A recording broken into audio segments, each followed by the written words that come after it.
estratégica de compliance para la protección de su negocio. Es una temática que no hemos tratado acá en el Consejo Mundial de Energía y queremos agradecerle obviamente a nuestros asociados y nuestros afiliados CNeutral, con quienes trabajamos mucho de la mano, con quienes nos acompañan en muchas actividades y el día de hoy nos traen estos invitados de lujo para hablar sobre esta temática. Entonces, muchísimas gracias Neutral, a Astrid. Queremos darles como dos noticias iniciales, pues muy importantes, porque van a ser dos hitos en la realización de estos conversatorios, y es que es el primer conversatorio que va organizado por el Consejo Mundial de Energía, que es carbono neutro. Y lo segundo es que este conversatorio es inclusivo, por tal motivo cuenta con traducción simultánea al lenguaje de señas. Entonces, antes de empezar de una vez con el conversatorio, quisiera presentarles la speaker que tenemos el día de hoy. Se llama Adriana Posada Velázquez, es socia fundadora de ANC Legal, firma de abogados colombiana especializada en derecho corporativo, comercial y compliance. Cuenta con más de 20 años de experiencia asesorando empresas de las industrias farmacéutica, oil and gas, comercial y servicios en materias de derecho corporativo, comercial, contractual, reorganización empresarial, fusiones y adquisiciones y compliance.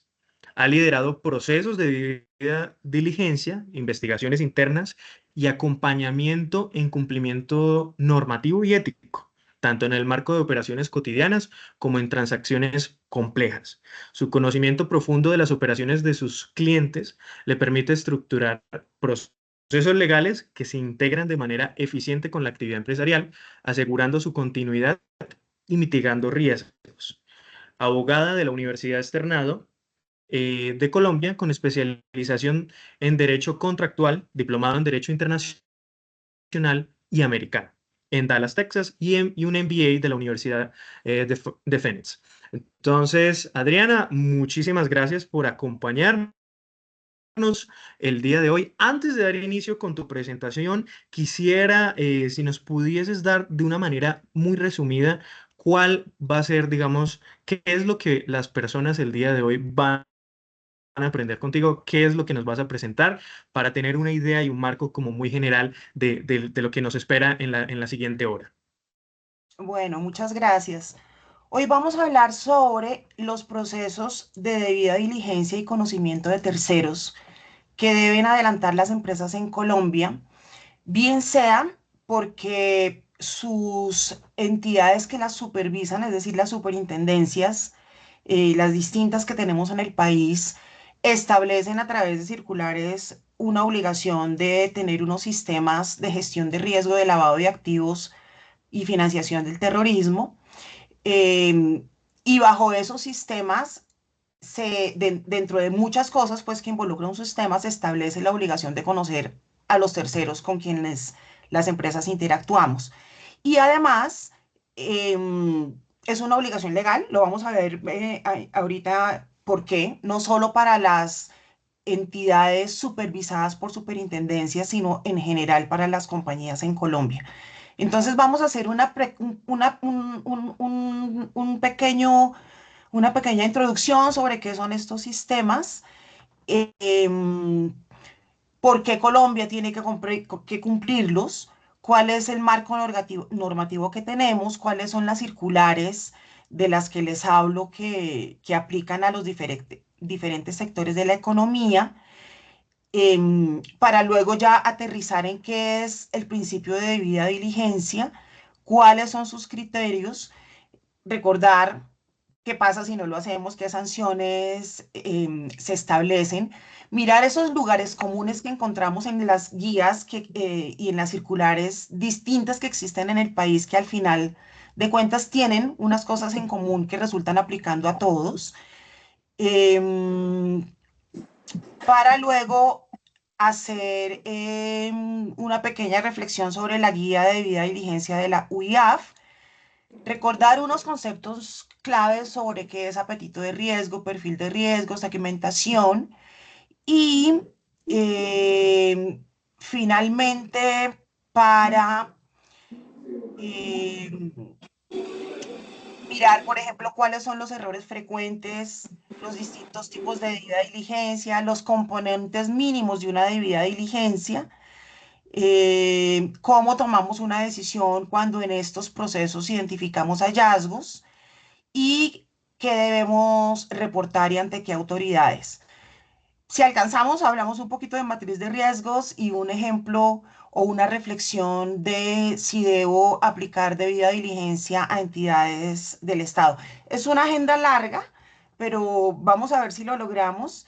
Y si estamos en la primera diapositiva, porque estamos haciendo la introducción de qué es lo que vamos a ver hoy. Y alguien nos hace la observación que estamos en la primera diapositiva. Em, y si alcanzamos, hacemos unas preguntas al final o ustedes pueden mandar sus preguntas para que las contestemos y les mandamos luego un documento pues con las respuestas. Perfecto, Adriana, muchísimas gracias por este resumen y por este análisis del conversatorio que vamos a tener para la siguiente hora.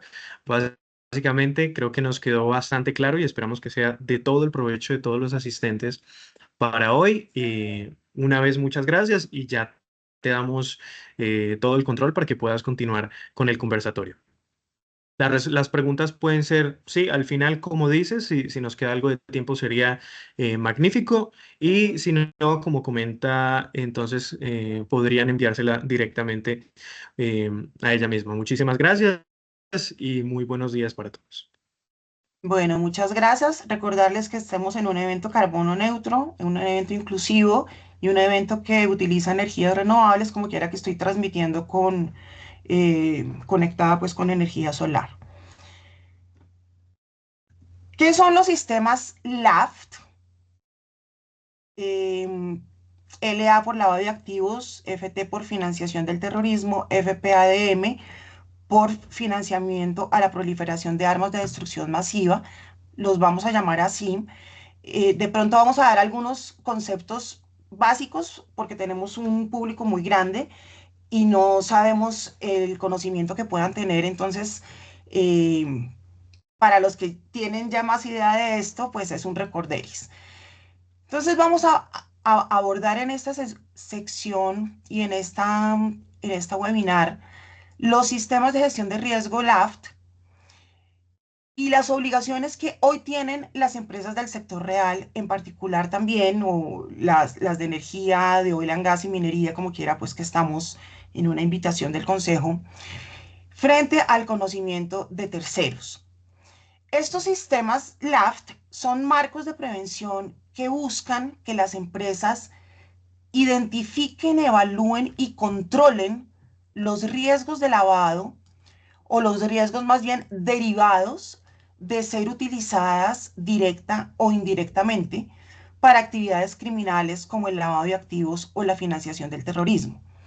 Y todos estos sistemas incluyen unos procedimientos, unas políticas, unas asignaciones de funciones, siendo el pilar fundamental de estos sistemas el conocimiento adecuado de los terceros. Y terceros son todos, básicamente, son los clientes, son los proveedores, los aliados, los beneficiarios. En general, todas las personas naturales y jurídicas con quienes interactuamos y por eso es que pues resulta pertinente profundizar un poquito sobre de qué se tratan estos asuntos.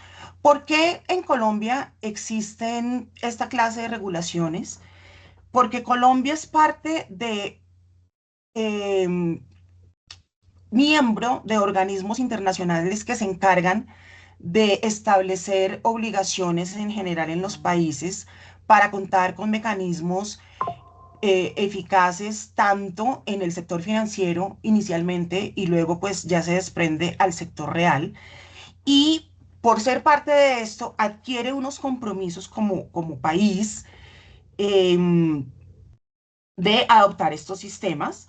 Adopta también resoluciones de la ONU sobre armas de destrucción masiva y aplica como país estándares internacionales de cumplimiento. Y como tiene estas obligaciones, debe aterrizar en general en todas las entidades del Estado cómo hacer cumplimiento y honrar estos compromisos.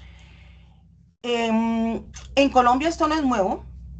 Tenemos más de 2 décadas ya con normas y circulares y principios en materia de prevención LAFT, inicialmente aplicables para entidades financieras, como lo dijimos hace un rato, que estaban consagradas en el Estatuto Orgánico del Sistema Financiero, y luego viene con también para entidades relacionadas con actividades aduaneras.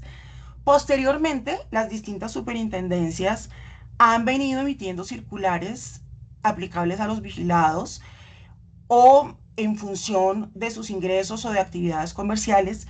Y el punto ha evolucionado tanto que hoy día con la ley 2195, que es la ley de transparencia, encontramos normas sobre debida diligencia.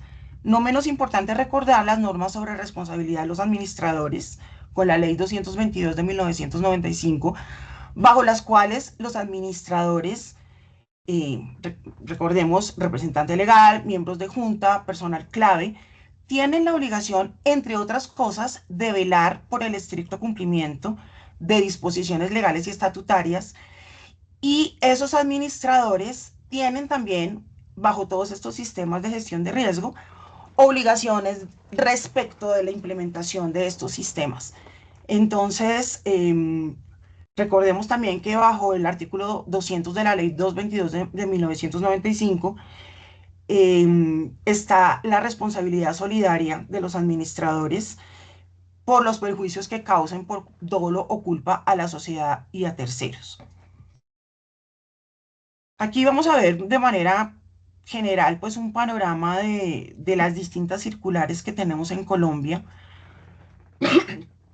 La primera es la 170 del 2002, que estableció un sistema que se llamaba o se conocía o se llama porque aún existe como CIPLA, aplicable a depósitos públicos y privados, sociedades de intermediación aduanera, usuarios aduaneros permanentes y otros entidades relativas a la función aduanera, profesionales de cambio y de divisas y demás. Y este sistema establecía pues la obligación de tener un sistema para las entidades que acabo de mencionar de gestión del riesgo en materia de lavado de activos, y establecía la obligación de hacer los reportes ya de obligaciones de operaciones sospechosas a la unidad, a la unidad de administración de riesgo financiero. Luego vino la Superintendencia Financiera, que desde su estatuto orgánico en 2007, finales diciembre del 2006, estableció el primer sistema y pues ha venido madurando y teniendo pues modificaciones o cambios, pero yo diría pues que es la mamá de los sistemas de gestión de riesgo o la inspiración para las otras superintendencias. En el 16 viene la Supersalud, que también establece su sistema LAFT para sus vigiladas, EPS, hospitales públicos, empresas del sector. En el 2017 viene también la Superintendencia de Vigilancia y Seguridad Privada, y establece la obligación de tener su sistema para empresas blindadoras, transportadoras de valores, arrendadoras de blindados, las de vigilancia y seguridad y otras de sus vigiladas. En el 17 también la Superintendencia de Sociedades lanza su primer modelo, que se llamaba SARLAFT, que establece también para sus vigiladas con ciertos criterios de cumplimiento de activos y de ingresos. eh, y, y luego ha evolucionado en 2020, ya implementa el sistema SagriLab, que incluye además del lavado de activos y la financiación del terrorismo, el financiamiento de la proliferación de armas de destrucción masiva y establece un sistema ya más robusto. Desde el 2019, la Supertransporte tenía su circular también aplicable para transporte público terrestre de carga y pasajeros y desde este año lo extiende esa obligación en general a otra serie de vigilados y casi que cubre todo el espectro de transporte, em, no solo público terrestre, sino también aéreo, fluvial y en general pues a los vigilados de la Supertransporte. Y en 2020, la Superintendencia de Economía Solidaria también tiene su circular que modifica, dirigida, perdón, a cooperativas, fondos de empleados, asociaciones mutuales y en general las vigiladas por la Superintendencia de Sociedades. Entonces, tenemos pues realmente un espectro súper amplio en Colombia que aplica a casi todos los sectores y que seguramente en el futuro va a seguir con esta forma para aplicar, yo creo que a todos los sectores de la economía. mm, y por eso pues resulta pertinente entender y conocer un poco de estos sistemas porque tarde que temprano seguramente a las distintas empresas en las que trabajamos o a las que prestamos servicios, pues van a tener que tener un sistema robusto.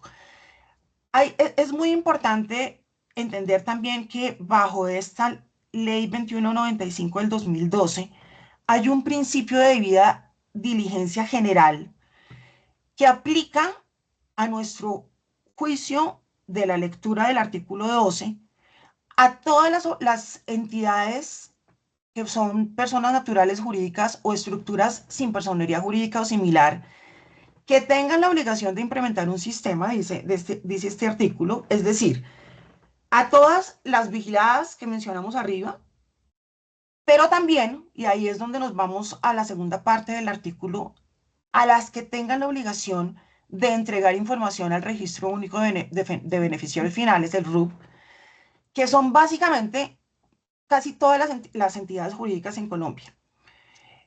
Todas estas entidades tienen la obligación de llevar a cabo medidas de debida diligencia que permitan, entre otras finalidades, identificar los beneficiarios finales y teniendo en cuenta unos criterios que vamos a ver en el siguiente slide. Pero en este, lo que me interesa, el mensaje que me interesa que les quede muy claro es que el principio de debida diligencia no es exclusivo de los vigilados por circulares, sino que resulta siendo también aplicable en general a las sociedades en Colombia.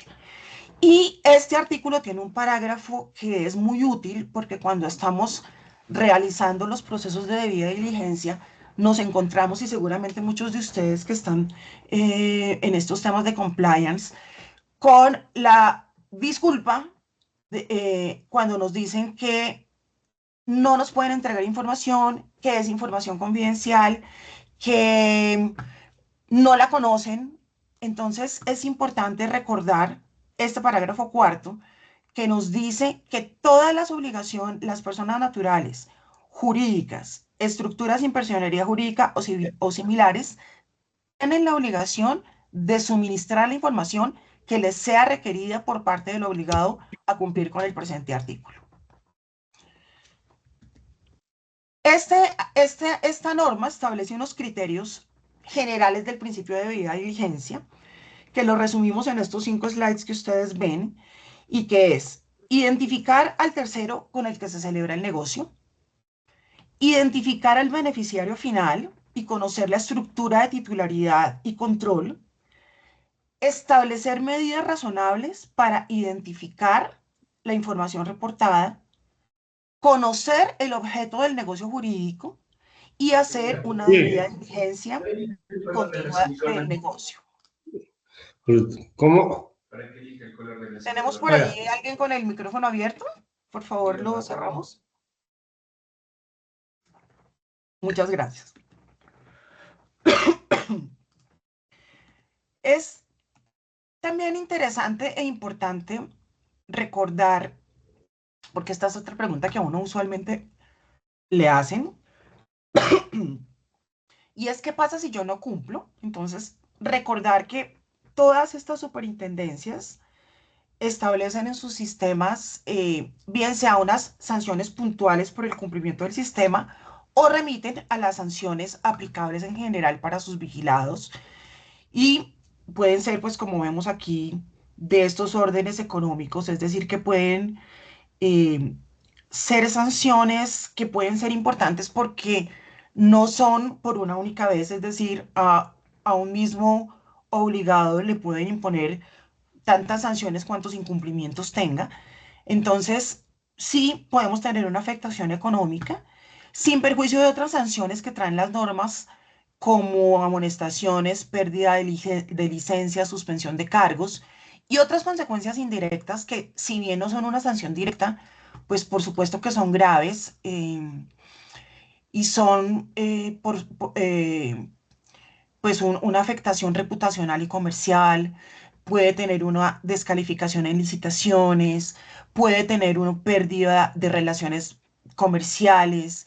Y hay un riesgo que es importante pensar y es que como ya tantos sectores están obligados a tener estos sistemas, pueden reportarnos si nosotros no cumplimos nuestros sistemas, porque es, em, digamos, una práctica que cuando uno hace el análisis de riesgo de los terceros con quienes interactúan, si esos terceros tienen en marcha sus sistemas de administración de gestión del riesgo y realizan sus debidas diligencias, pues uno dentro del sistema, dentro de la forma de segmentar y de identificar el riesgo, eh, pues los califica con una con una buena nota, valga la redundancia, y eh, pues simplifica los procesos al no tener que hacer procesos tan rigurosos cuando el tercero está en la misma página en cuanto a sus sistemas de control de riesgo.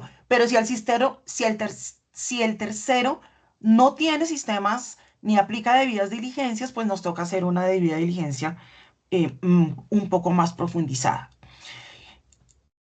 Em, Aquí una nota de Recorderis que en diciembre del año pasado la UIAF saca también su guía de debida diligencia. Nos recuerda que es un proceso continuo para identificar, prevenir y mitigar riesgos y establece unos elementos clave, nuevamente, identificar el riesgo. Los riesgos no son solo los riesgos de listas. Hay un riesgo, los riesgos son financieros, legales, operativos, reputacionales. Ya lo vemos más adelante mejor. Recolectar y analizar información con un enfoque basado en riesgo. Eso es básicamente cuando tengo más riesgo, pues tengo que hacer medidas más grandes. Cuando tengo menos riesgo, puedo hacer medidas más simplificadas y tomar las decisiones informadas según los estándares del GAFI. Hay unas medidas mínimas, establece la guía, que es la verificación de la contraparte y beneficiario final. Esto en línea con lo que acabamos de ver de la norma de transparencia. El conocimiento del propósito de la relación comercial, el monitoreo constante de las transacciones y la revisión del origen de fondos y listas restrictivas. Es decir, este pedacito de revisión de listas restrictivas resulta siendo una pequeña parte dentro de todo lo que significa una debida diligencia. Hay otras guías que han establecido otras entidades como la Secretaría Distrital, la Superfinanciera tiene otra guía, hay una guía del sector de oro y tienen unos lugares comunes que encontramos tanto en guías como en circulares, que son estos que ustedes ven.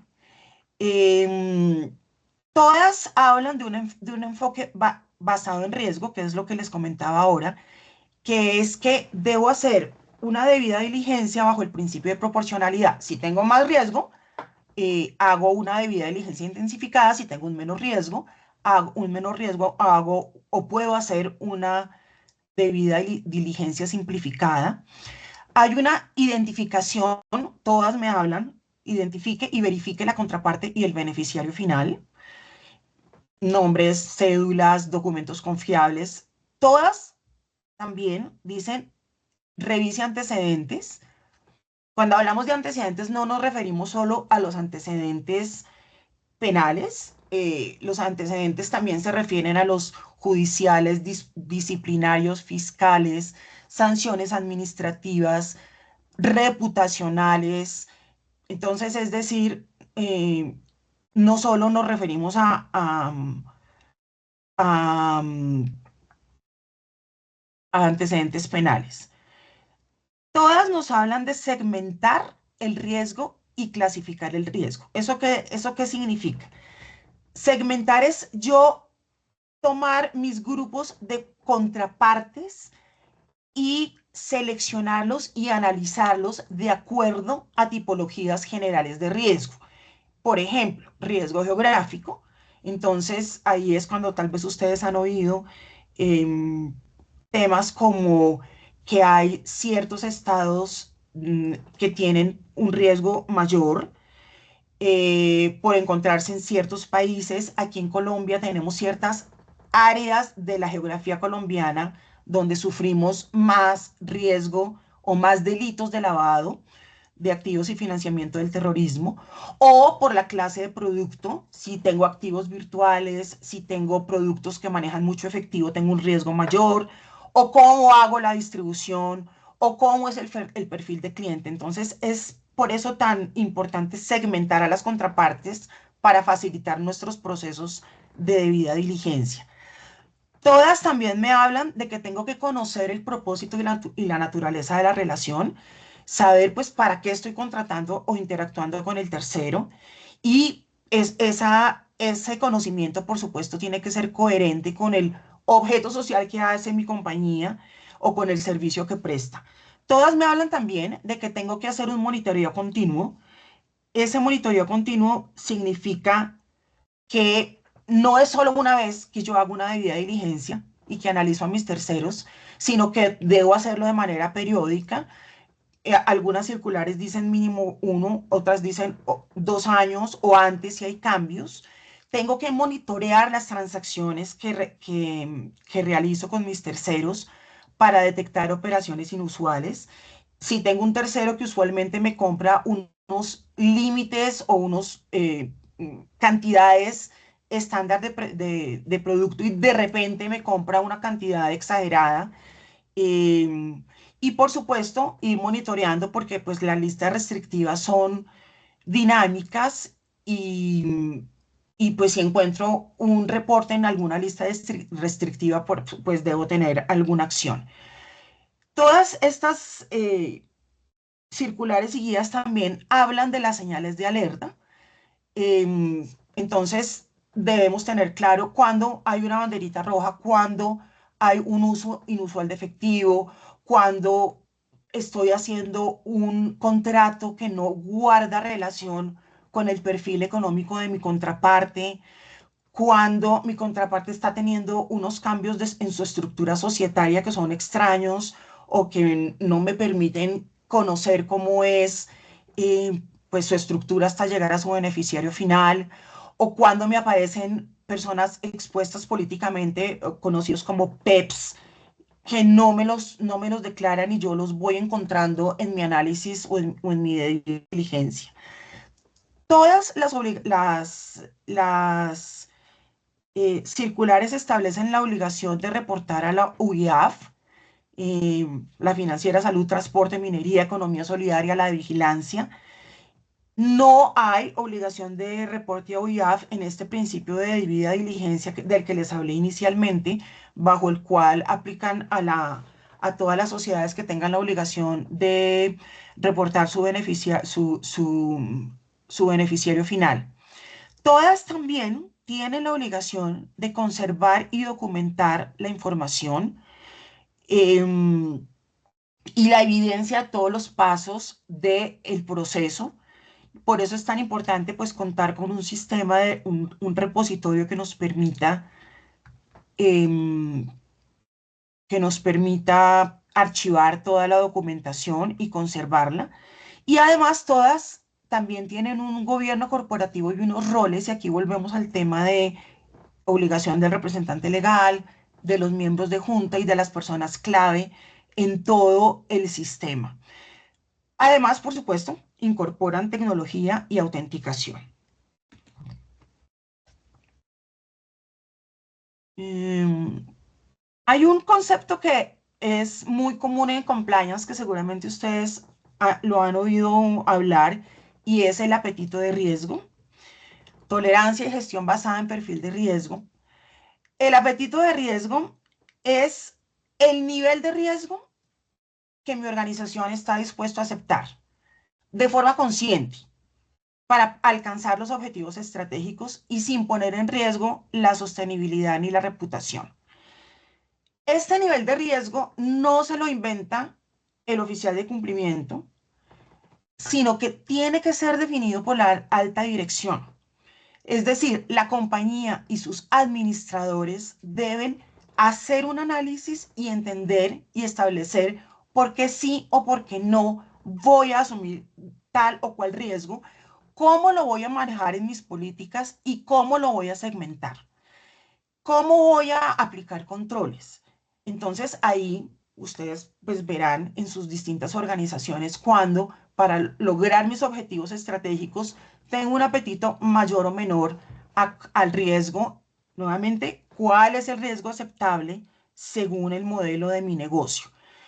¿Qué tolerancia a riesgo tengo? Es decir, la variación operativa admisible frente al apetito. Por ejemplo, un porcentaje de operaciones con terceros de riesgo medio, pues las tengo que sufrir y las tengo que asumir porque pues mi negocio implica que estoy en algún sector de la economía que me implica un riesgo medio.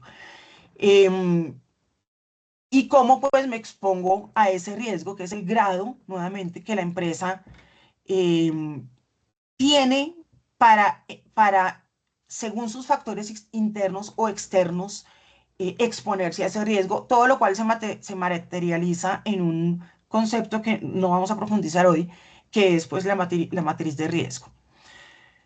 ¿Cómo se determina ese apetito de riesgo? Entonces, debo considerar en mi organización cuál es la naturaleza del negocio, cuál es mi sector, cuáles son mis volúmenes de venta, cuáles son mis productos, cómo es mi cadena de suministro, dónde opero, si estoy en un departamento o en un municipio que me implica pues estar expuesto o es de aquellos en los que tenemos más delitos de lavado y de financiamiento del terrorismo.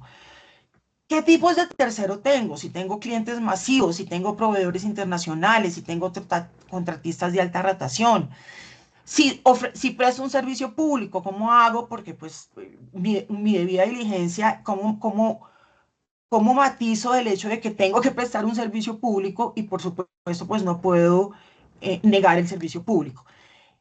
Es importante pensar que el apetito no significa estar dispuesto a asumir delitos. Significa cuánto estoy dispuesto a exponerme y cómo voy a mitigar, monitorear y controlar esa exposición que tengo.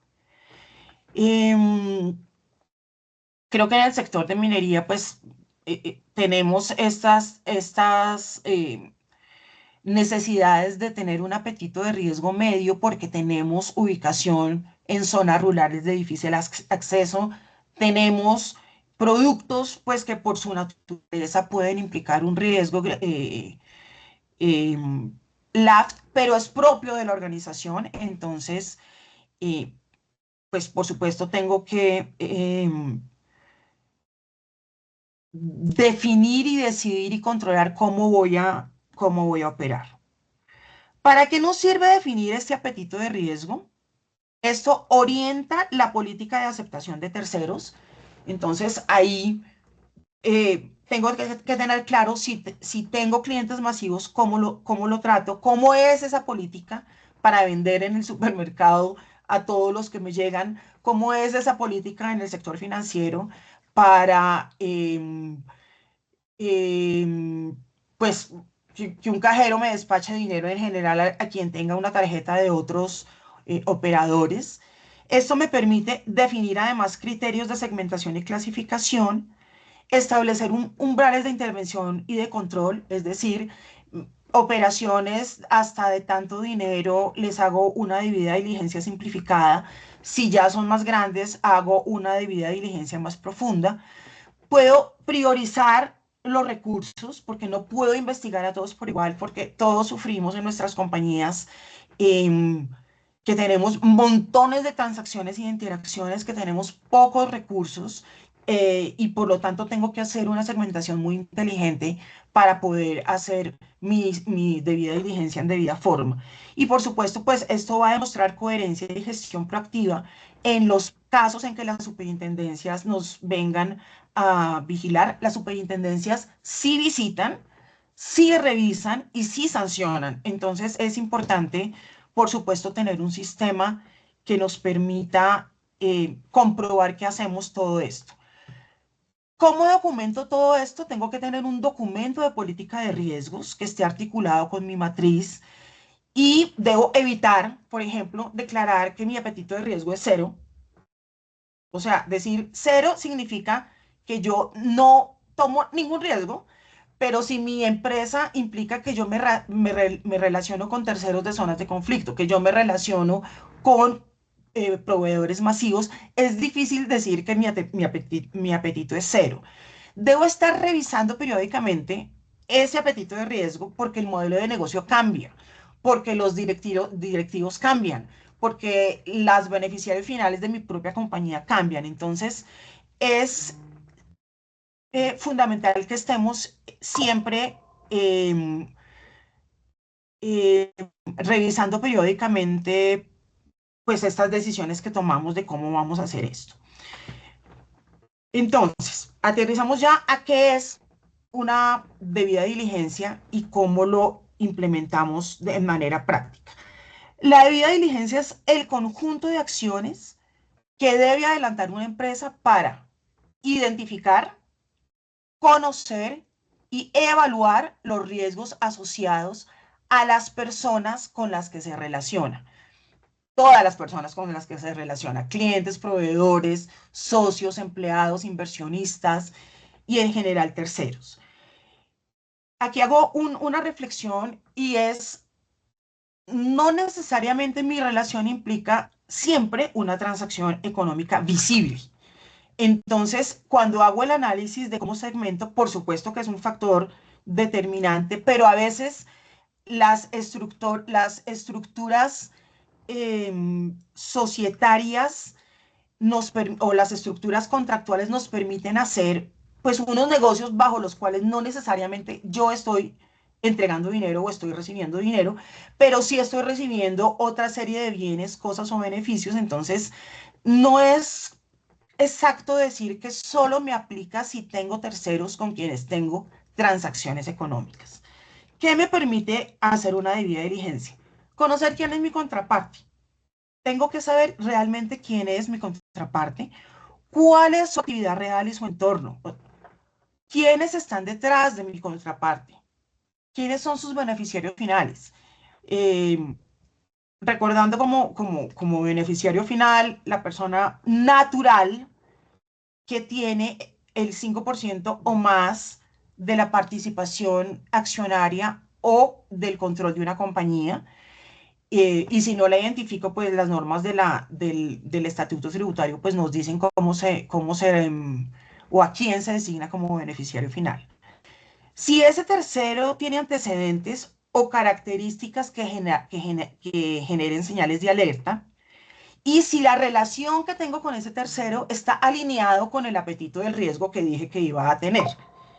Entonces, eso es lo que esta debida diligencia me tiene que permitir. No es debida diligencia solo consultar listas. Eso no es debida diligencia. Es una partecita de la debida diligencia que, por supuesto, puede ser adecuada cuando yo hago mi segmentación y digo, para cierto riesgo o para ciertos terceros, solo les voy a consultar listas. No es que no sea legítimo, pero dentro del proceso de debida diligencia no es lo único. Hay errores frecuentes, en línea con lo dicho. Revisar solo listas sin verificar los documentos ni los antecedentes. Mm, hacer la revisión solo en la vinculación inicial, pero no en el mantenimiento. No documentar el análisis que hago. Usar herramientas automatizadas sin criterio profesional. No revisar la propiedad real ni Y, estructuras societarias. sí. Y no hacer un análisis panorámico de la información revisada. A veces es difícil, nosotros sabemos, cuando tenemos en distintas áreas de la compañía ciertas obligaciones para hacer el análisis o hacer la debida diligencia. Pero debemos enseñarles a las personas que realizan esa debida diligencia cómo encontrar estas señales de alerta en el montón de documentos o los 3 documentos que revisen. Pero eso se tiene que revisar pues de manera integrada. Es decir, si yo solo reviso listas y saco un reporte de debida diligencia de que no tengo hallazgo en la lista, pero reviso, por ejemplo, un certificado de existencia de representación legal, en el que en el certificado de existencia de representación legal está, como debe estar, declarado el controlante, y encuentro un controlante persona natural al que no le hice la revisión en listas, porque me reportaron un controlante distinto y yo no verifiqué, o no se conversó el área que hizo la revisión de la Cámara de Comercio con el área que hizo la verificación en listas, pues me queda mal, porque no estoy revisando al real controlante que está reportado en Cámara de Comercio. Entonces, esta debida diligencia debe hacerse de manera panorámica y nos tenemos que inventar maneras de que se conversen las diferentes áreas que participan en los procesos. Hay varios tipos de debida diligencia, nuevamente, de acuerdo con mi perfil o análisis de riesgo. La básica, que la hago a terceros con los que no tengo una señal de alerta, que ya puedo decir, pues simplemente identifico, valido, hago mi revisión en listas, eso está ok. Hay otra que puede ser una debida diligencia ampliada o intensificada, que aplico a estos terceros que representan una señal de alerta o que tienen relación con una jurisdicción de alto riesgo o que hacen operaciones inusuales o que requieren un análisis más profundo porque de esa básica me surgen alertas. O ya más reforzada cuando tengo un riesgo más alto, una operación más compleja, unos beneficiarios opacos que no sé quiénes son. Eh, yo sé que nos pasa, el tercero no me quiere revelar quiénes son sus beneficiarios finales, pero es un negocio muy grande, es un negocio importante, es un negocio estratégico. No me puedo quedar simplemente con, no hago el negocio, porque el tercero no me dice. Yo necesito profundizar en esa debida diligencia, porque seguramente desde el área de compliance, la compañía nos dice, necesitamos hacer esto, y yo como compliance debo profundizar y encontrar la forma de identificar esos beneficiarios finales. Y eso lo puedo hacer consultando fuentes públicas de información, puedo consultar los expedientes de la Cámara de Comercio, puedo consultar los expedientes de la Superintendencia de Sociedades, puedo consultar cuando me dicen, no, es que no tengo un beneficiario final porque cotizo en bolsa. Consulto las bolsas de valores, en las bolsas de valores encuentro información, porque no es tampoco exacto decir que porque el hecho de que cotice en bolsa no tengo un beneficiario final identificado, ¿no? Hay muchos beneficiarios finales identificados con información pública que encontramos con un simple búsqueda en Google. Entonces, en ese caso, por supuesto, voy a tener que invertir más tiempo, pero si es un negocio que es importante para la compañía, debo hacerlo. ¿Cuáles son entonces los componentes mínimos de la debida diligencia? Identificación formal, recolección de datos básicos, NID, cédula, RUT y verificación de esa información. Lo que dice enseguida, no me puedo quedar simplemente con que esos documentos que me entregan son reales o son válidos. Yo debo verificar nuevamente en las fuentes públicas si las cédulas existen, si la persona está viva, si está registrado en la Cámara de Comercio. Debo hacer lo que dijimos, el análisis de ese beneficiario final, ver si hay propiedad directa, si es indirecta, si hay estructuras interpuestas, si hay testaferros.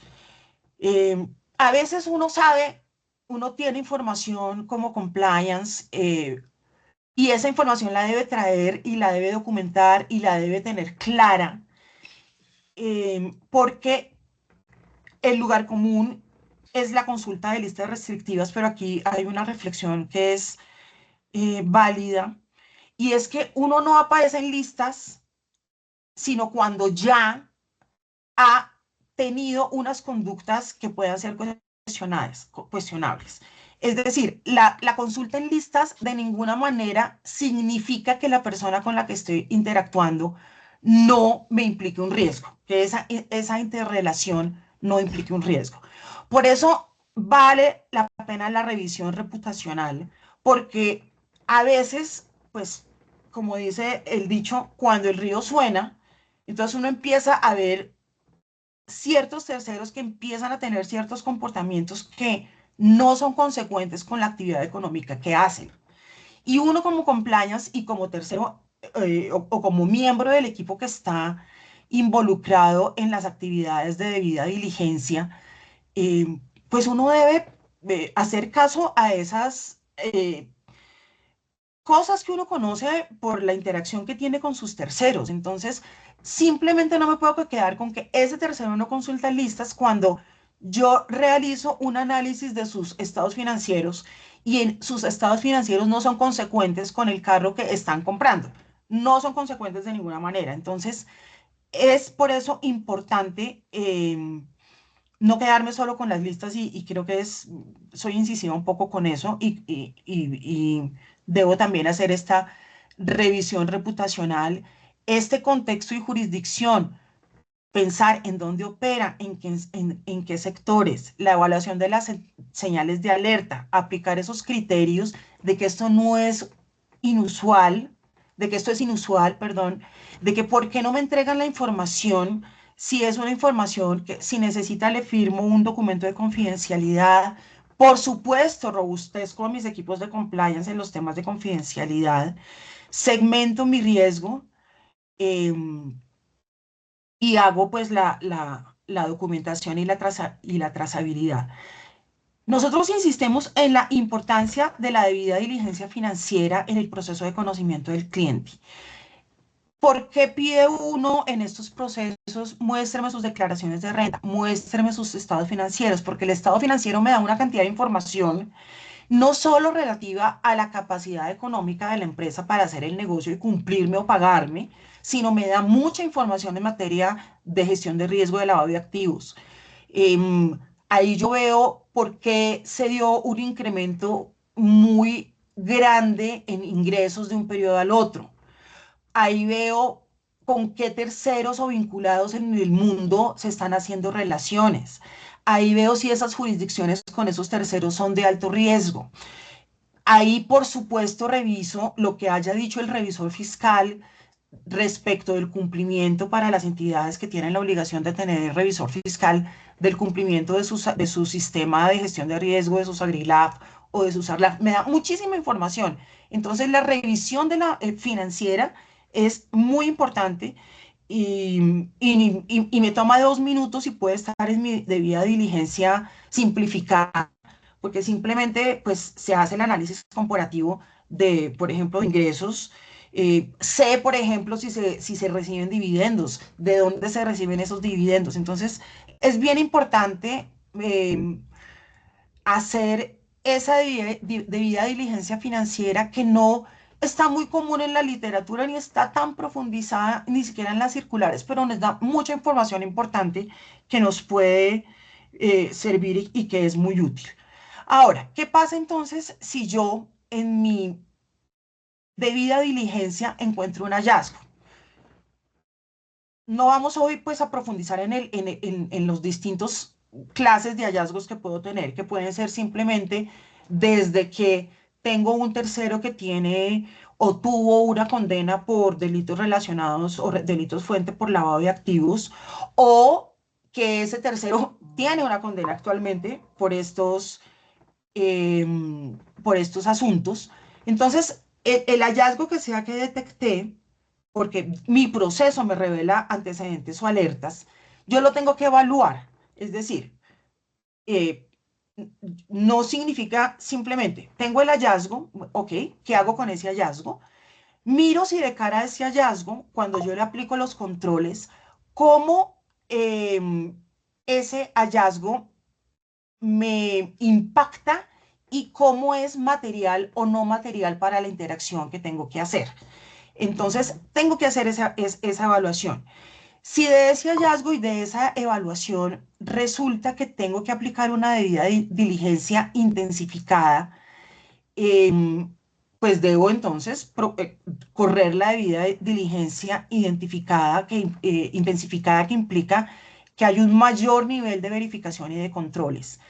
Y por último, debo decidir qué voy a hacer con este tercero, si aceptar la interacción, si aceptarla con mitigación, si terminar la relación comercial, si rechazar la vinculación, si establecer unos controles contractuales. eh, tengo que decidir y tengo que documentar, por supuesto, todo esto. Y al final, por supuesto, si tengo un reporte, si tengo una operación sospechosa, debo reportar a UIAF y debo documentar que, pues, cómo hice todo este proceso de flujo de decisión en caso de, en caso, pues, de que tenga que decidir continuar con la interacción. Aquí las circulares nos dicen qué debemos hacer en caso de hallazgos, em, pero creo que vamos a seguir adelante porque no, para que cumplamos pues el tiempo. Mm, Solo para que nos quede la idea. Las distintas circulares nos dicen, usted analiza impacto del hallazgo y del riesgo, documente, evalúe antes de la vinculación, escale al oficial de cumplimiento y revise, por supuesto, si esto implica pues una sanción o involucra una, una inhabilidad y eh, documente. ¿Quién aprueba la vinculación en caso de alto riesgo? Las circulares también nos dicen, si usted tiene hallazgos, usted solito, área de compliance, no se manda solo a aprobar esa vinculación. El representante legal, la persona de mayor nivel jerárquico, el directivo senior, el jefe del área. Hay que mirar qué nos dice nuestro manual de gestión de riesgo y qué nos dicen las distintas circulares para eh, poder tomar esa decisión en caso de un hallazgo. Recordar estos reportes de UIAF, que son unos reportes que debo realizar. Tal vez muchos ya los conocen, el famoso ROS, que es un reporte de operación sospechosa que se presenta cuando tengo operaciones sospechosas y debo reportarlo a la UIAF a través de la herramienta que la UIAF tiene establecida para ello. Ejemplo, cuando tengo operaciones desproporcionadas de acuerdo con el perfil del tercero, o cuando la contraparte insiste en no entregarme información y yo tengo además ahí, de acuerdo a la debida diligencia y el proceso que hice, unos cuestionamientos que me permiten concluir que de pronto estoy bajo una operación sospechosa. Cuando encuentro uso de empresas fachada, que realmente esa empresa no es con la que estoy haciendo el negocio, sino es una estructura extraña que no me permite verificar finalmente de quién es esa compañía. Estos ROS, para recordar, no requieren pruebas ni denuncias penales, son mecanismos preventivos. Em, pero tengo la obligación de hacerlo y si no lo reporto, pues puedo tener consecuencias. Aquí, para recordar también de manera superficial o panorámica, como dirían algunos, para poder hacer mi debida diligencia, lo ideal es que yo tenga una matriz de riesgo. No vamos a profundizar sobre eso, pero es recordar que esa matriz de riesgo es el instrumento que me permite evaluar el riesgo por jurisdicción, por volumen, por si manejo efectivo, si no manejo efectivo, si tengo compra masiva, si estoy en áreas difíciles. Esa matriz de riesgo me tiene que permitir identificar mis riesgos, establecer los controles que tengo para que ese riesgo no me vaya a afectar y evaluar si después del riesgo y el control que tengo, cómo tengo lo que se conoce como riesgo residual. Y esto es mi herramienta, básicamente, la manera en la que yo puedo gestionar el, el, la elaboración pues, de estas debidas diligencias. Hay unas señales de alerta que son comunes, como ven ustedes ahí, el uso de efectivo, las estructuras opacas, las jurisdicciones sancionadas, eh, que también las pongo en mi matriz. Y esa matriz de riesgo debe ser dinámica y ajustarse al contexto. Es decir, no la hago hace 10 años y nunca más la vuelvo a ver, ¿no? La hago y la alimento con la realidad que la operación me está mostrando. Entonces es importante que ustedes reflexionen sobre cómo están construyendo esa matriz de riesgo y cómo esa matriz de riesgo les permite de verdad asumir el riesgo de, por ejemplo, cuando hacen la venta masiva o, por ejemplo, cuando están en sectores de alto riesgo, porque en esa matriz ustedes dicen, ok, no tengo manera de hacer una debida diligencia a 1 millón de personas que me compran productos, pero cómo establezco unos controles que me permiten establecer o determinar o estar tranquilo de que ese riesgo de no conocer bien a mi contraparte por la clase de transacciones que hacemos no me va a contaminar. Aquí una reflexión interesante final que es usual que nos pregunten y es, ¿debo realizar la debida diligencia en entidades públicas? Tanto la Superintendencia de Sociedades como la de Economía Solidaria se han pronunciado en el sentido de que no es obligatorio hacer una debida diligencia intensificada, porque las entidades públicas representan un riesgo menor según recomendación 10 del GAFI. Puedo hacer debida diligencia simplificada, me invento pues en cada organización la manera de tener una menor frecuencia de actualización de información o reducir el grado de monitoreo o no solicitar información específica sobre propósito y carácter de cierta relación en cierto caso, porque ya la puedo inferir. Es decir, si van a comprarme mercado, pues yo sé cuál es la relación que tengo con mi cliente en grandes superficies, pero sí debo intensificarla si yo tengo señales de alerta o alto riesgo, si estoy vendiendo a crédito, ventas corporativas, en fin, si yo tengo señales de alto riesgo, por supuesto que tengo que aplicar una debida diligencia, pero no tengo una excusa para no hacer una debida diligencia, porque no realmente, recordemos que es un proceso general y robusto. No solo son unas actividades y las normas, pues lamentablemente no me dicen, usted está excusado de hacer debida diligencia. Entonces, sí, debo de realizar debidas diligencias.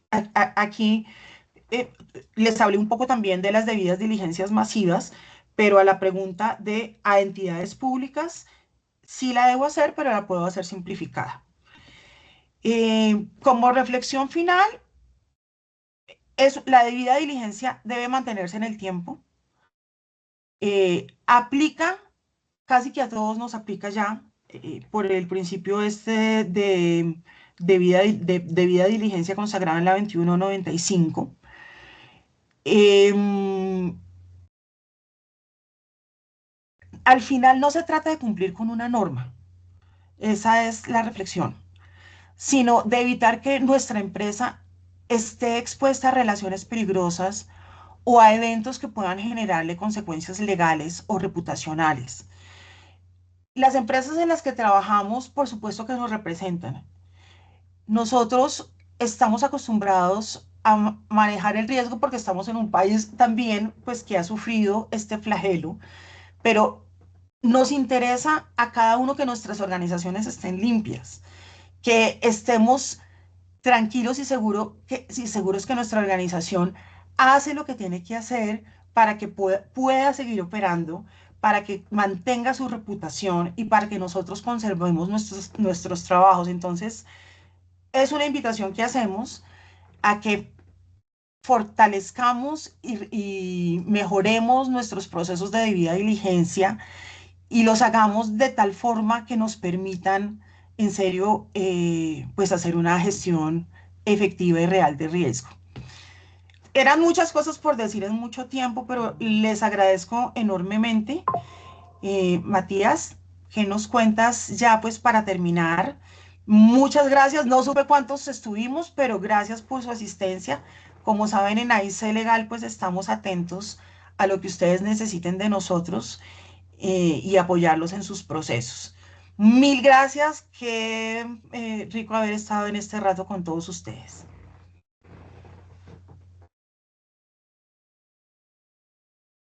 Muchísimas gracias a ti, Adriana, por este espacio, por esta presentación tan magnífica. Ya vemos las reacciones justamente del público y queríamos preguntarte si de pronto podemos tener un espacio para unas dos, tres preguntas del público que ha estado pues justamente participando.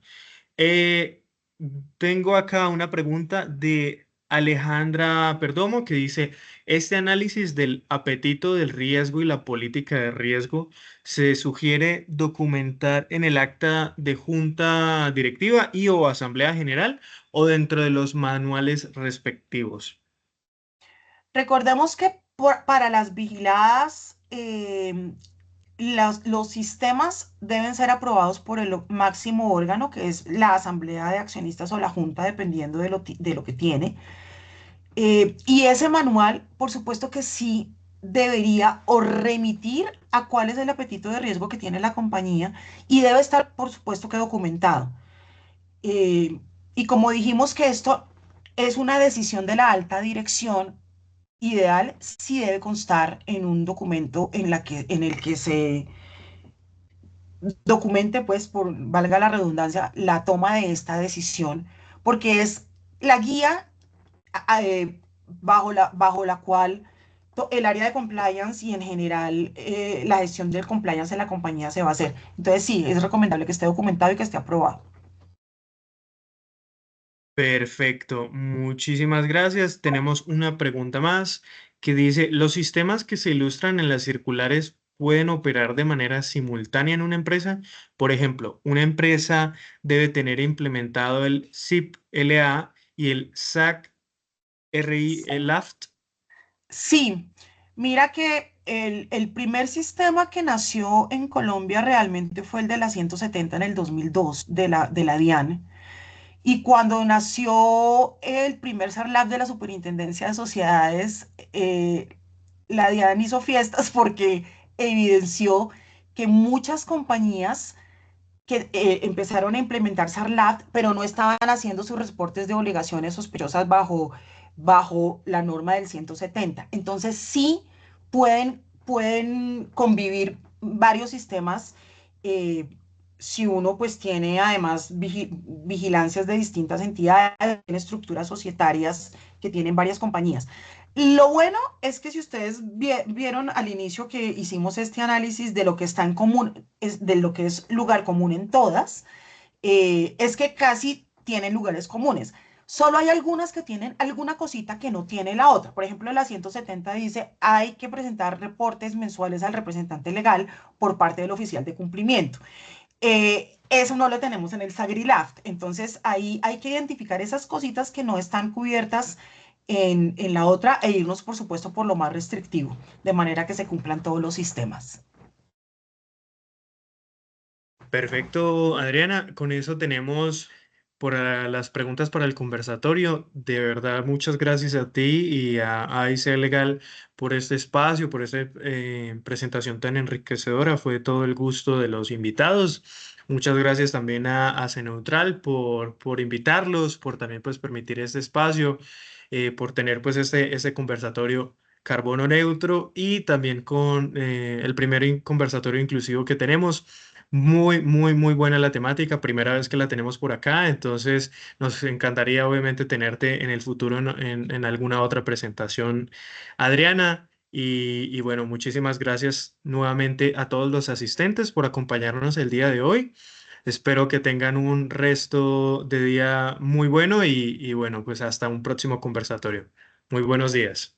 Muchas gracias, un abrazo a todos. Un abrazo, hasta luego.